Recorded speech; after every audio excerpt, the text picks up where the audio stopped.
International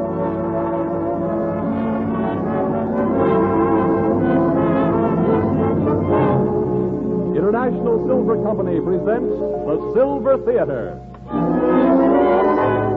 Starring Helen Hayes in the I.A.R. Wiley story, Stars in Their Courses. Brought to you in behalf of two of the greatest names in silverware. International Sterling, world-famous solid silver, and 1847 Rogers Brothers, America's finest silver plate.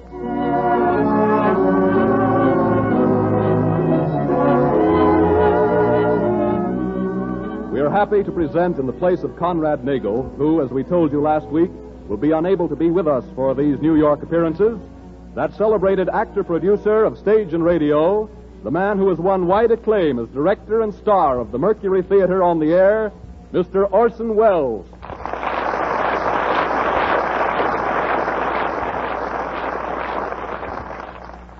Good afternoon, ladies and gentlemen. I'm very glad to be on hand for these two New York broadcasts of the Silver Theater. In future weeks, when the show returns to Hollywood, you'll hear such stars as Ginger Rogers, Clark Gable, and Betty Davis in stories by America's foremost authors. Today, your master of ceremonies is lucky enough to introduce one of the truly great actresses of our time, Miss Helen Hayes. Miss Hayes will be supported by Carlton Young and Morgan Farley in Stars in Their Courses, especially adapted for Silver Theater by Charles Tazewell.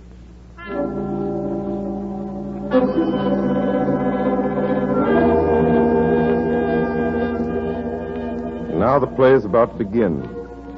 Stars in Their Courses. With Helen Hayes as Jill Fenwick. The scene is the Omensville Opera House, where just a few minutes ago, the curtain fell on a rare treat. Romeo and Juliet, performed for one night by a roadshow troupe. Now in the dark and deserted auditorium, Reese Tennant, who played Romeo, calls to the stage doorman. Say, Uncle Jim, where can I leave a suitcase while I go out and eat? I'll pick it up before train time. Better not set it there on the stage with the trunks or the expressman will cart it off. Be safer out front in the lobby. Okay, that's what I'll do. Hey, gee, it's dark in here. Where are the steps? They lead down into the left aisle. Oh, yeah, I see. Thanks.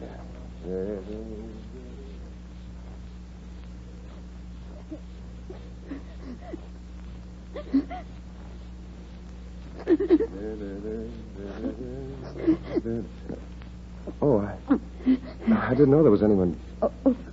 I beg your pardon, but is there anything I can do? Are you ill? Just let me alone, will you? Oh, but you can't just sit down here like this. You're crying. Well, what if I am? Well, nothing. It's perfectly all right with me. I just happened to notice. Well, don't notice. You've done enough already. I've done enough. Well, what have I done? It doesn't matter. Oh, but it does. Please tell me. Oh, no, I didn't mean what you think. But you said I'd done something. What could I have done? You played Romeo tonight. Yes, I played Romeo tonight, but I thought they liked it. That's just it. They did. They cheered you and shouted your name. You were good. But why are you crying about that? Because just as you stood on a stage tonight, I stood on one last night. Me, a beginner, a nobody, playing my first decent part with a third-rate small-town stock company. But I'd studied and worked and waited and prayed for it.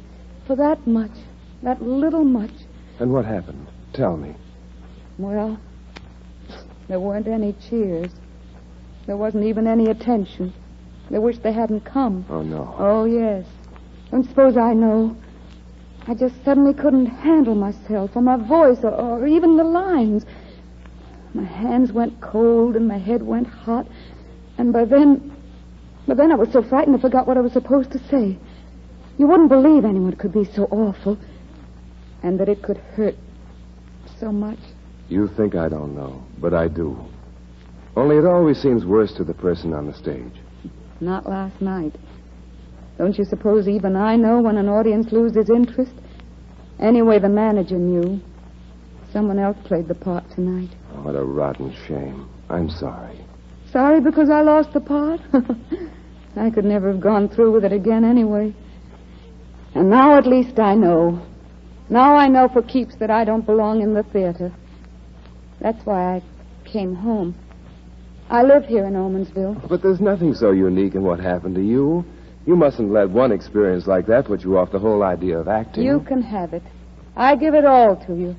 The smell of backstage, the grease paint, the props, the curtain calls. From now on, I'm going to try to live my life, not pretend it. Look, why don't we get out of here? I'd like to talk to you about this. Can't we walk somewhere, go somewhere? No. I have to go home. It's just that I hate having to tell my father and mother what's happened. That's why I came to the play tonight, to put off having to face them. Then put it off a little longer. Let's talk it over. But You're miserable. I'm lonesome. We ought to be good for each other. It's just for a little while. Well, it's nice of you, and thanks, but I'll have please to... believe me. I am lonesome. I mean it. I want someone to talk to. And I have an idea of someone to talk to, maybe just what you need, too. So come on, what do you say? Let's see what we can do for each other. All right. Yes. Let's see.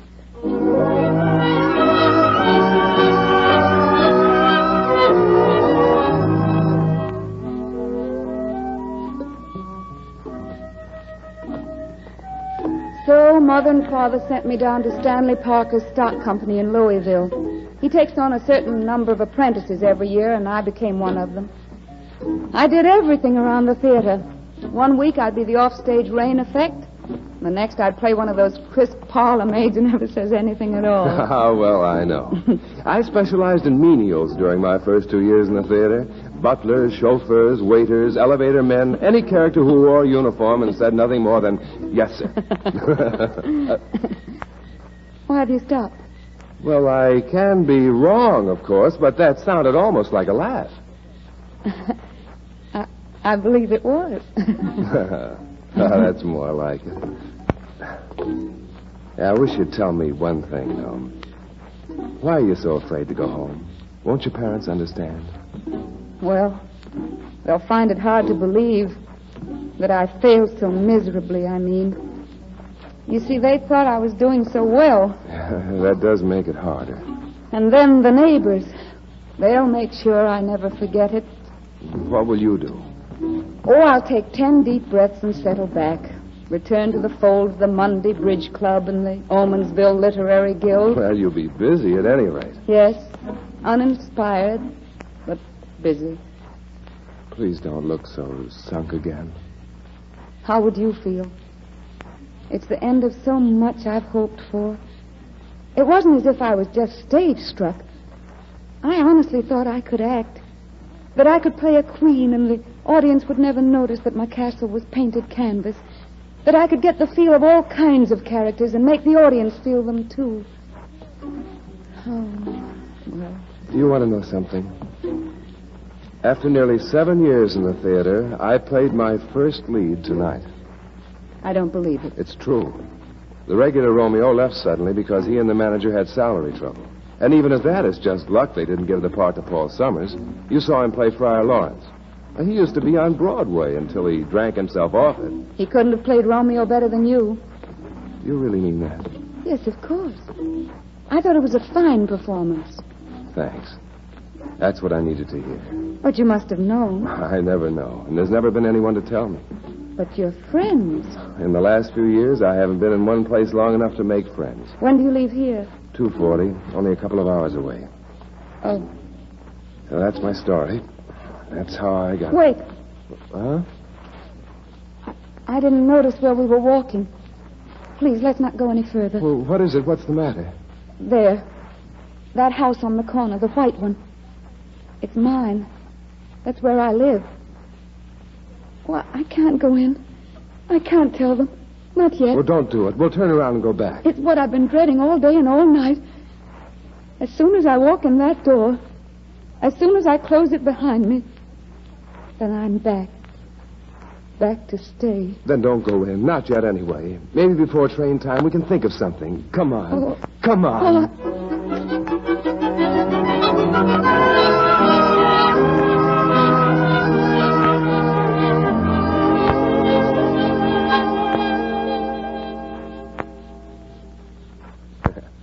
It doesn't seem half as bad now, does it?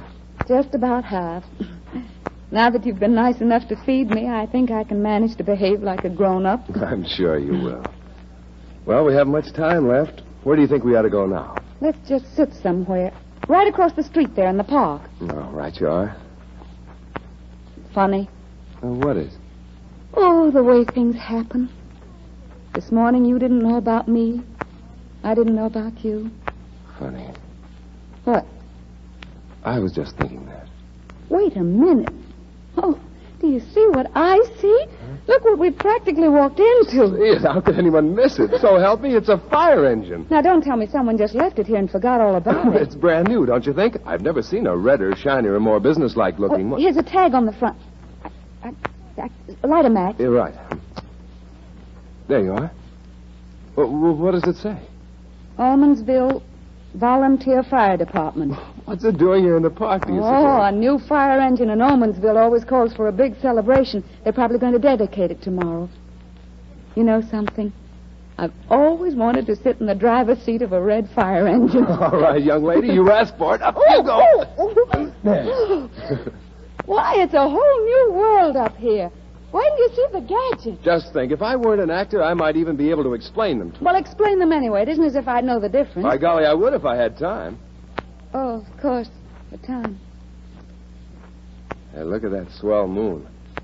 Is he an old settler of Almondsville? Been here ever since I can remember. He's lucky. Why? You'll be here tomorrow night. I won't. Will you miss me at all? Is it possible that you might? Yes, quite possible. I know I'll miss you. Desperately. This doesn't make sense, of course, but can you understand it? I can feel it. I'm glad. I suppose we'll get over it. After all... I won't. And you know why? I can guess. I'm in love with you. It happened right there in the theater tonight after the show. The theater tonight after the show. The theater tonight after the show. The theater tonight after the show. The theater tonight after the show. It's a wonder you didn't hear them. It's a wonder you didn't hear them. It's a wonder you... Perhaps I did. Know my name. Or I yours. Is that important? I'm Jill. I'm Jill. I'm Jill Fenwick. I'm Reese. Reese Tennant. And I love you, Jill. What can we do about it? What can we do about it? What can we... Do you know, it's about time. Good Lord! Reese! You had your foot on that button. Do you think anybody heard it? Heard it. I'll bet all the volunteers in town are pulling on their boots already. They won't blame us. One are pulling on their boots already. They won't blame us. One are pulling on their boots already. They won't blame us. Yeah. Come on. Here's where we start running. Come on. Jill, what a finale for a love scene. I always do that when I'm kissed. Why does everything have to happen to me? I'm running out of breath. Yeah. Here, we can hide behind this tree. Yeah. Oh, boy. Phew. Look, Jill. I haven't any right to ask you. It's unfair, it's unkind, and for your own good you must say no, but I've got to say it anyway. Jill. Jill, will you marry me? It's crazy. It's mad. It's no way to do things, but yes. No, you mustn't say that. But I want to. You're throwing yourself away. I don't think so. Oh, Jill, I'll be so good to you. I know that. I'll have to be because you'll have no one else. Do you realize your family will probably disown you? Not when they know you. I hope you're right. I hope you'll be proud of me. Of course I will. The first few years won't be pleasant. We'll make them pleasant. Bad trains, bad food, bad hotels. We'll laugh at them when we look back. Hey, did you hear? It's almost train time. This is your last chance to back out. Oh, dear. You mean you've changed your mind? Certainly not. But I did so want to ring that fire siren again.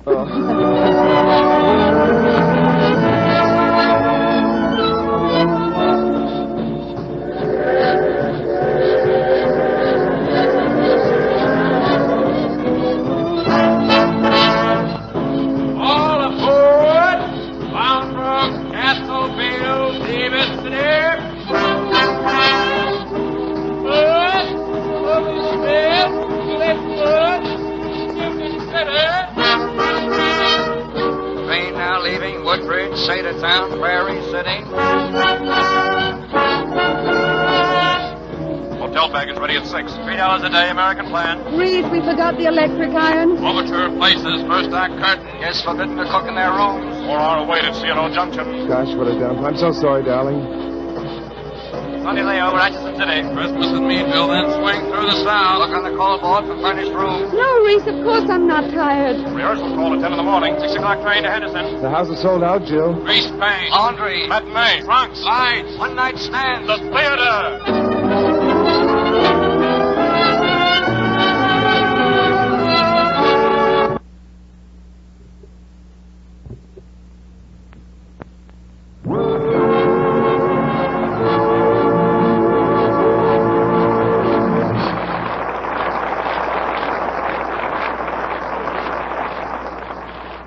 So we come to the end of Act One of Stars in Their Courses, starring Helen Hayes. In just a few seconds, we'll continue with Act Two. First, here's a man with a message. Ralph Edwards.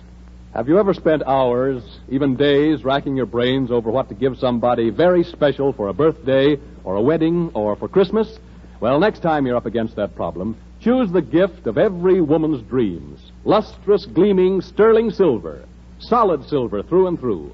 For luxurious as it is, you too can own solid silver, and more easily than you think. For example, did you know that International Sterling has sets beginning as low as $16.75?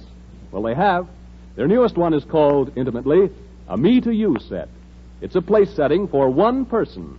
6 distinctive pieces of solid silver created in the breathtakingly beautiful Enchantress pattern.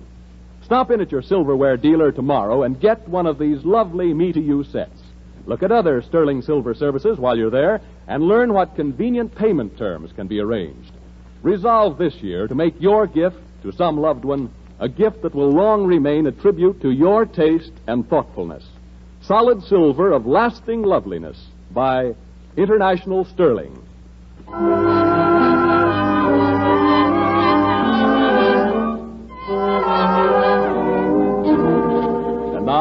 Back to Orson Welles. Curtain is about to rise on the second act of Stars in Their Courses, starring Helen Hayes. Several months have passed since the marriage of Jill and Reese Tennant. Months of tireless trooping with Jill on the sidelines, watching Reese play Romeo. Now a performance is going on, and Paul Summers seeks out Jill and Reese's dressing room.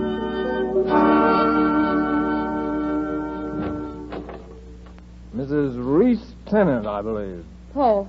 Wife of the great Romeo. They'll hear you out on the stage. Keep quiet or close the door. I'll close it. Paul, you've been drinking again. Well, why not? They expect it of me. Ask anybody in show business, and they'll say, Paul Summers is just a souse. And I suppose you're proud when they say it. Sure, what difference does it make? A lot of difference. You're a good actor. I was almost a great one. At least the New York critics thought so. Remind me to show you my notices the next time I go to the bottom of my trunk. But no one will trust you. You're not dependable. I get to stop drinking like that if I wanted to. Well, why don't you? Then you'd be playing real parts instead of bits. Say, Jill, do you think Bergson would let me do Romeo? Well, I don't know, Paul. You don't believe I could play it as well as Reese? Very well, then. Guess I'll have to show you. Now, you and I are going to do a scene. Oh, Paul, really? This chair's the balcony. That electric light globe's the moon. Come on. Get up in the chair. Paul, for heaven's sake, won't you please? Come on, Jill. Come on. Well, all right. That's swell. Now, here we go. She speaks. Oh, speak again, bright angel. For thou art as glorious as this night, being o'er my head. Well, go on, Jill. That's your cue. Oh, Romeo, Romeo, wherefore art thou, Romeo? No, really read it. Don't just say... All right. Oh, Romeo, Romeo. That's it. Wherefore art thou, Romeo? Shall I hear more, or shall I speak at this? Oh, be some other name. What's in a name? That which we call a rose by any other name would smell as sweet. So Romeo would, were he not Romeo Call called? me but love, and I'll be new baptized.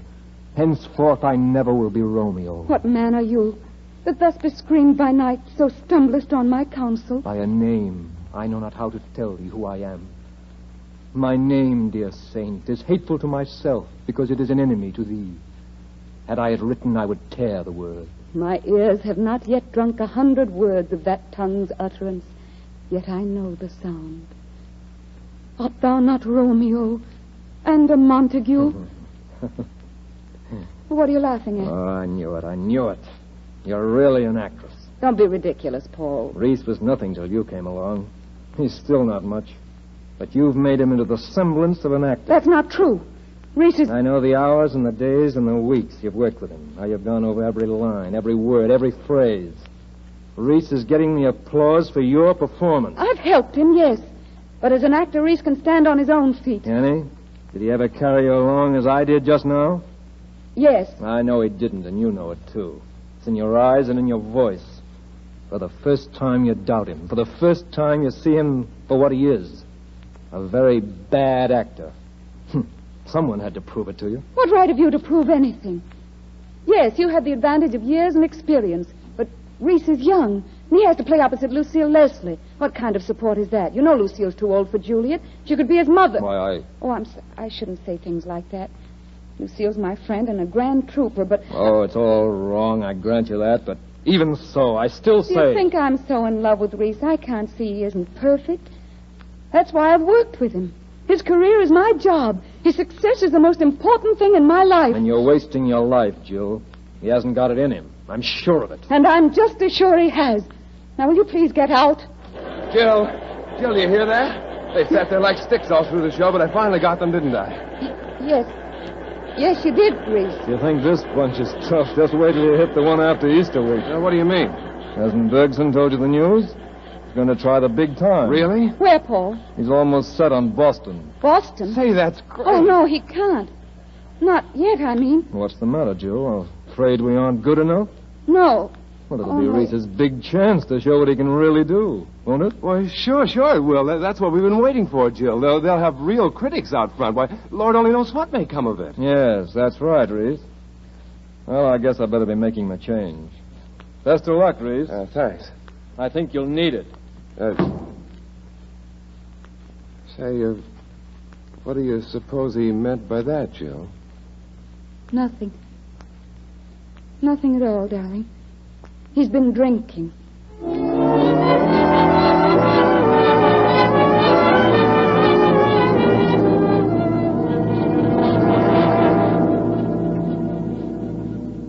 Jill, they really turned out for us in Boston. Bergson says the house is nearly sold out. Turn around. Let's see how the new cat fits. Yeah. Is it okay? Perfect. Oh, that's something. You know, I'm You mustn't be nervous, darling. You're a fine one to talk. You're worse than I am. Well, hold still till I brush your jacket. Yeah, all right. Oh, gosh, I hope they like it. Boston's no different than any other But town. it means so much to us, Jill. I keep wondering what the critics will say. Why, they'll say, Reese Tennant didn't play Romeo. Reese Tennant was Romeo. Oh, silly. Well, the reviews better be good. If they aren't, we'll have to go back to the sticks. Suppose we do. We'll get along. And the next time we come to Boston... There won't be a next time, Jill. If I don't get over now, I'm finished. 15 minutes. 15 There's the quarter-hour No, it won't be call. long now. Want me to cue you again? Oh, good Lord, what's that?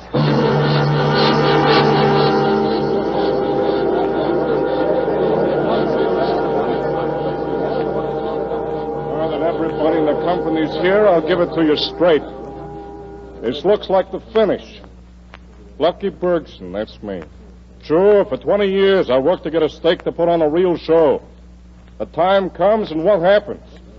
Lucille Leslie, after trooping all over the country, comes to Boston and has a heart attack 10 minutes before curtain time. So Juliet goes to the hospital, Bergson goes broke, and the rest of the company goes on relief, maybe. Well, I'm sorry, boys and girls. Somebody go out and tell the audience there ain't going to be a show and get their money back at the box office. Jill, you could do it. Do what, Reese? If you wanted to, you could play Juliet. Oh, no, I couldn't, Reese. You remember what happened. Oh, I couldn't get away with it. Bergson, Yeah? Jill can play Juliet.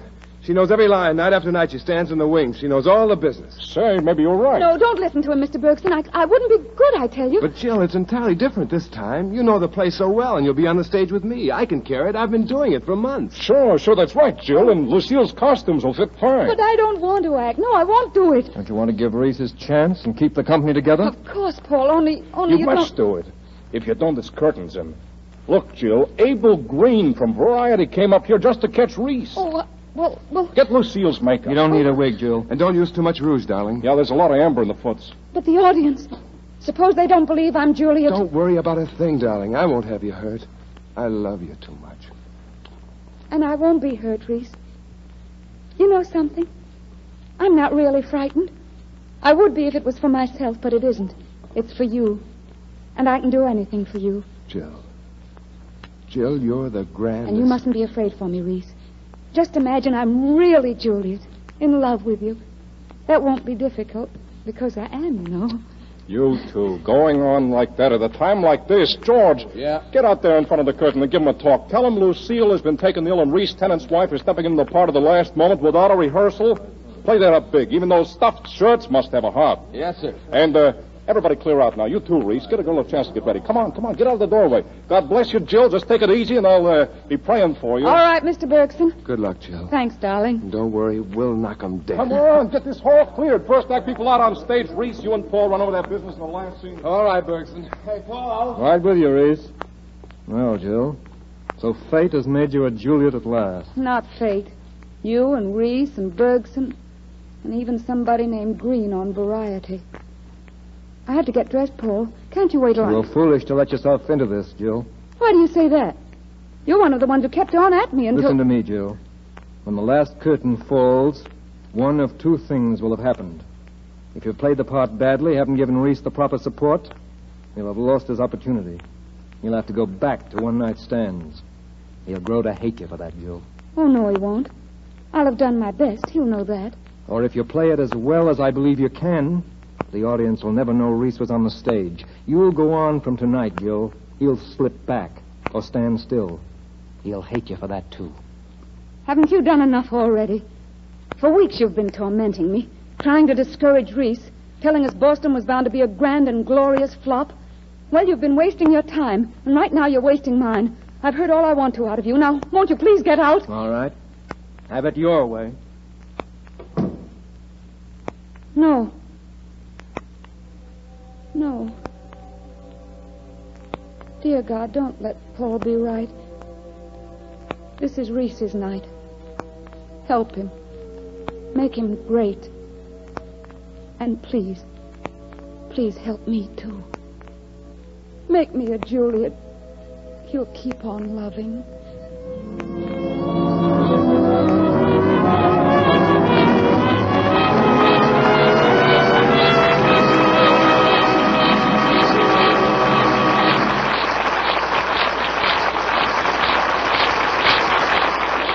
This is Orson Welles, ladies and gentlemen. You've just heard the close of the first part of Stars in Their Courses.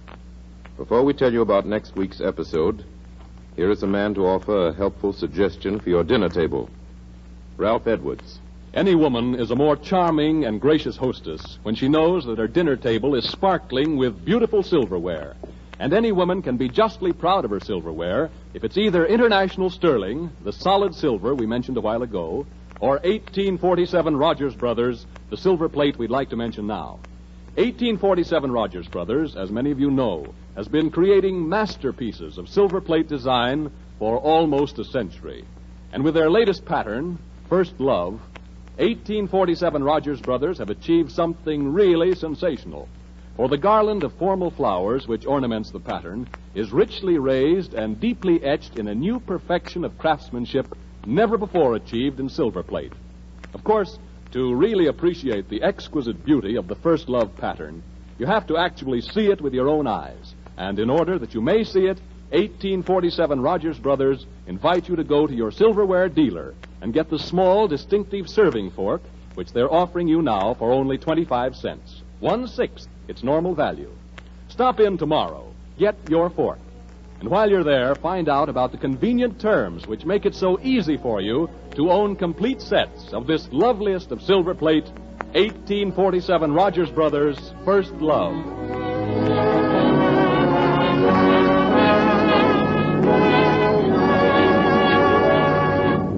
And now Orson Welles has a word for you. Next week at the same time, Helen Hayes as Jill Tennant, Carlton Young as Reese, and Morgan Farley as Paul Summers in the exciting finale of Stars in Their Courses.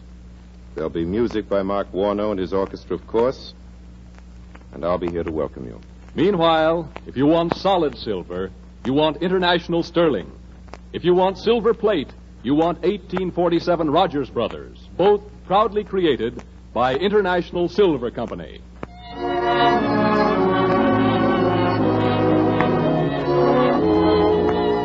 Helen Hayes is currently playing a return engagement of Victoria Regina in New York. Orson Welles is heard later this evening over this same network in his weekly broadcast of the Mercury Theater on the Air. Ralph Edwards speaking. This is the Columbia Broadcasting System.